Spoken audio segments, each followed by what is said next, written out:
Delphine Gérard, bonjour. Bonjour. Je suis bien content de te recevoir pour la sortie de ton premier long métrage, Quitter la nuit, qui fait suite à un court métrage que tu as réalisé en 2018 qui s'appelait Une sœur, qui t'a mené jusqu'aux Oscars. Police les urgences, je vous écoute. On est sur la grande route qui quitte Malloy, tu vois? Quelle est l'urgence, madame? Je sais pas. Je vais devoir raccrocher, désolée.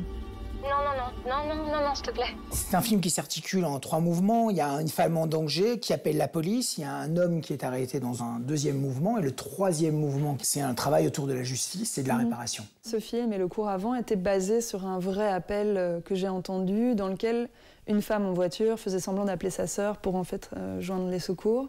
Et puis le film traverse la trajectoire des 3 personnages, les 2 femmes qui se sont eues au téléphone et l'homme en voiture, dans la manière dont ils vont gérer chacun la sortie de cette nuit-là, quoi. Est-ce que vous êtes libre de parler?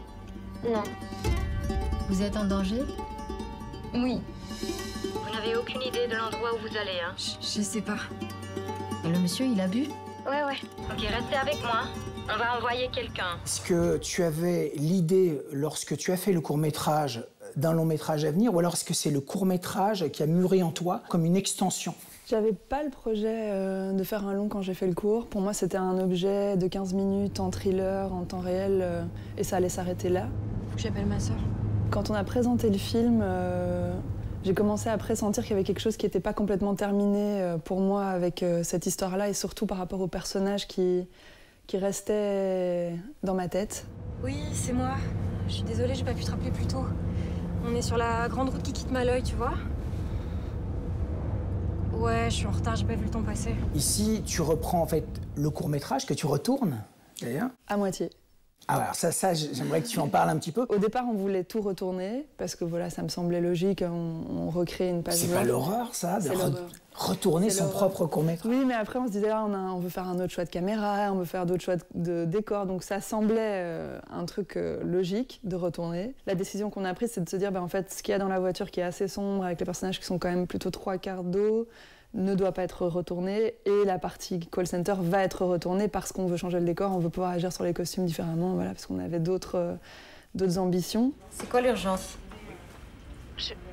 Mais ça a été une horreur à refaire.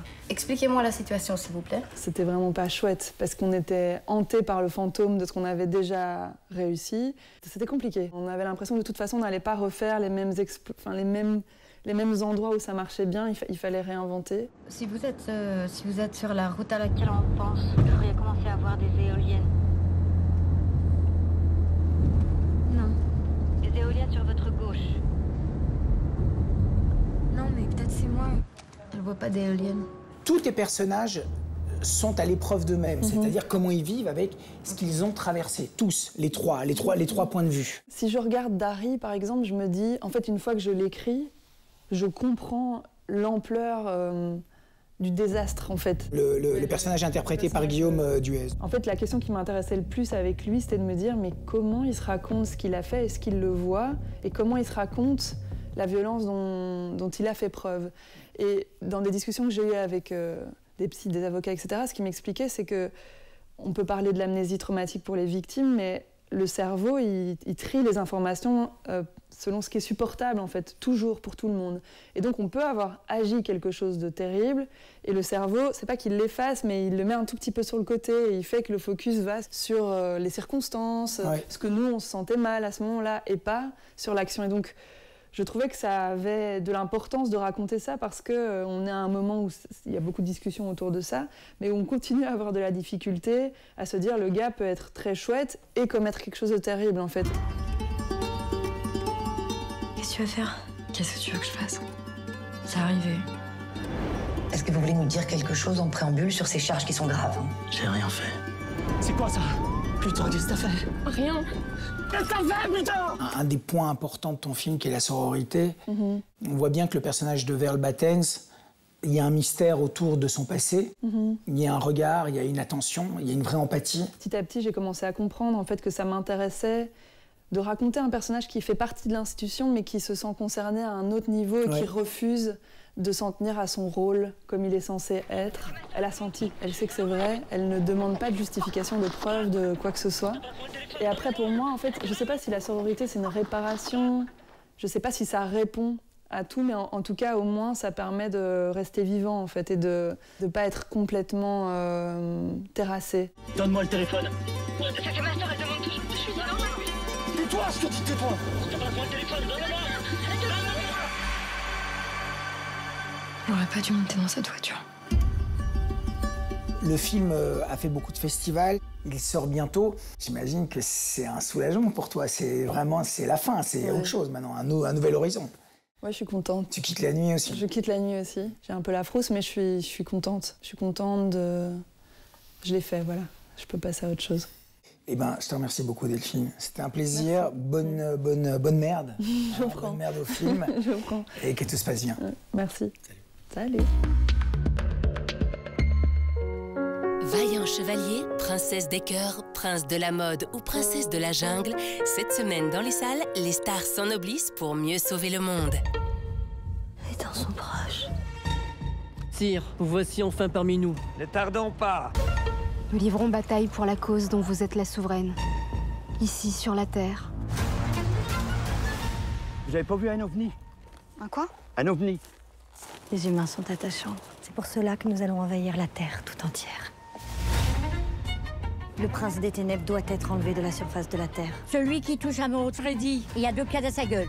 Entre comédie et fiction, le réalisateur Bruno Dumont signe un Star Wars Made in France. Guerre des étoiles déjantées, illuminé par 2 stars du cinéma, Fabrice Lucchini et Camille Cotin. Elias Barnès, le nouveau prince de la mode. Police est là. Ton père a été quelqu'un de marquant. J'ai tout de suite pas ressemblé. Je suis très sensible au fait que vous deviez rentrer rapidement à Paris. Je suis une grande fan. Réalisateur de Jusqu'à la garde, pour lequel il avait remporté 4 Césars en 2017, Xavier Legrand plonge le nouveau directeur artistique d'une célèbre maison de haute couture dans les affres d'un épineux dossier de succession. Un drame à la mode hitchcockienne. Is that a baby jaguar?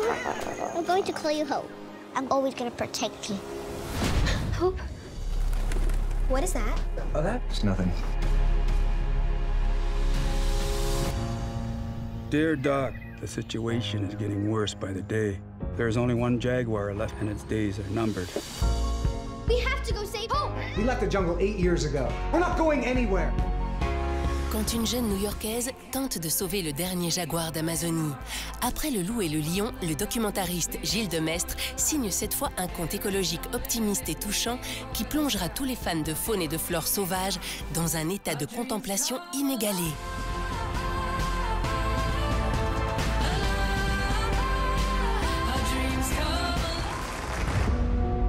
Now, an extraordinary story about a young man who many years ago visited Prague. What he found there were thousands of refugees at the mercy of Hitler's imminent invasion. We are working to evacuate these children by train to safety in Britain. Why are you doing this, Mr. Winton? Because I may be able to do something about it. I must.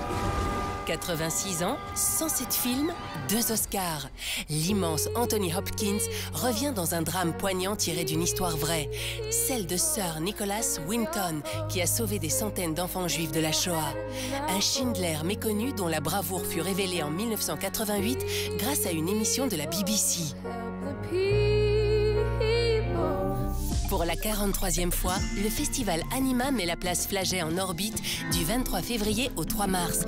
Au menu de cette nouvelle édition, plus d'une centaine de courts et de longs métrages, tous plus enjoués les uns que les autres. Vous allez en voir de toutes les couleurs.